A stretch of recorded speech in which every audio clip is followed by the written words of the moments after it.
How's it? Today is February 26th. It's Friday, and I'm stoked to be in the gym. I'm not really doing anything again. It's Small Friday, but I'm just so happy to be here. I was getting cabin fever for the first time from not being able to lift. I've never experienced that before.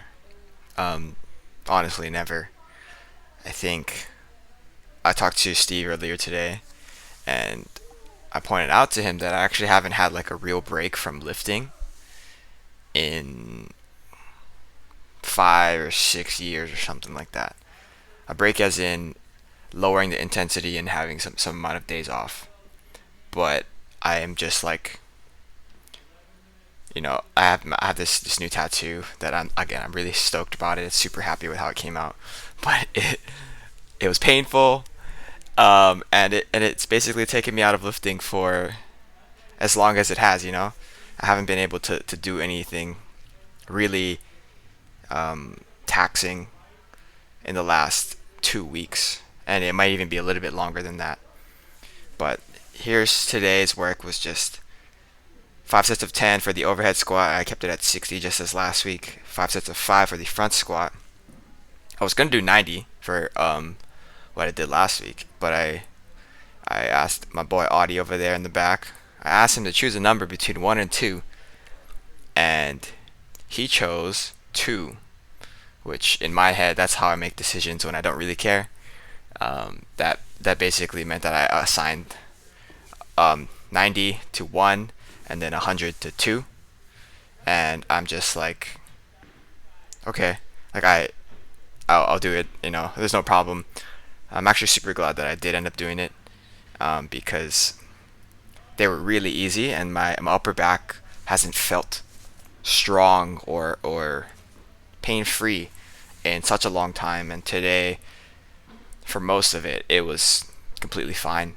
I know it's only 100, but still, like 100 for fives is nothing to really just to not think about.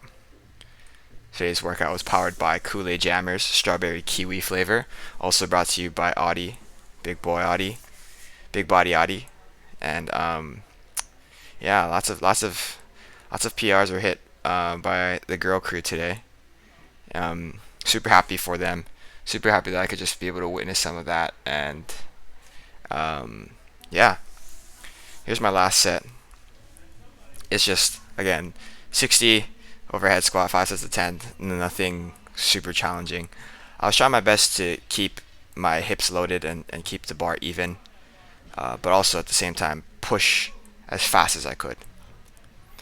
Uh, Overall, this week's movement felt less stretchy on my skin, less skin stretching than last week.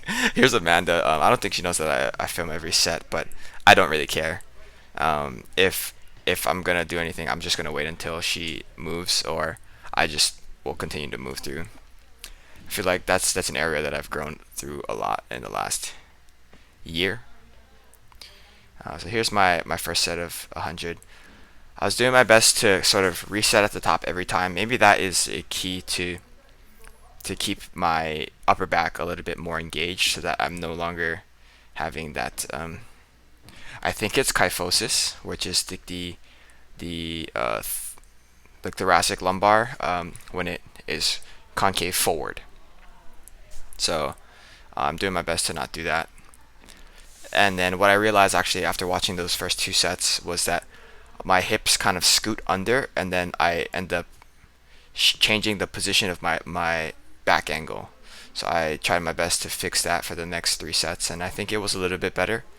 But these sets did feel a little bit harder on that mid back problem that I've been having for the last whatever 2 years of my experience. None of these are super hard though.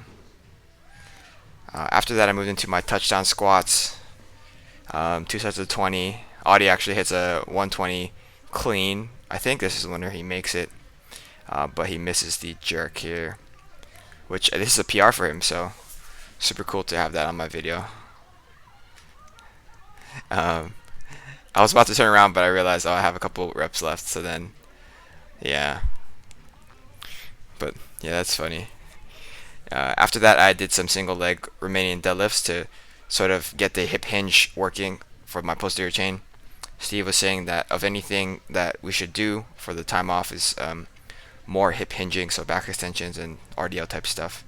The first couple reps here are actually horrendous because I wasn't sure how much pressure I could put on my, or how much stretching I could put on my left side. My next couple sets after I watched this video were significantly better. Also, the next couple sets were heavier. I moved into the pound area, so I was using 95 instead of 88, which is 40 kilos. This actually set my glutes on fire. And then after that, I finished off with some back extensions. There's a PR hit right there. But yeah, I could feel my glutes here. My hamstrings are very like fatigued right now. Overall, like super easy workout again. Super happy to be in the gym. Just thankful for everything that's going on. Life is good, man. Thank you for watching. Shoots.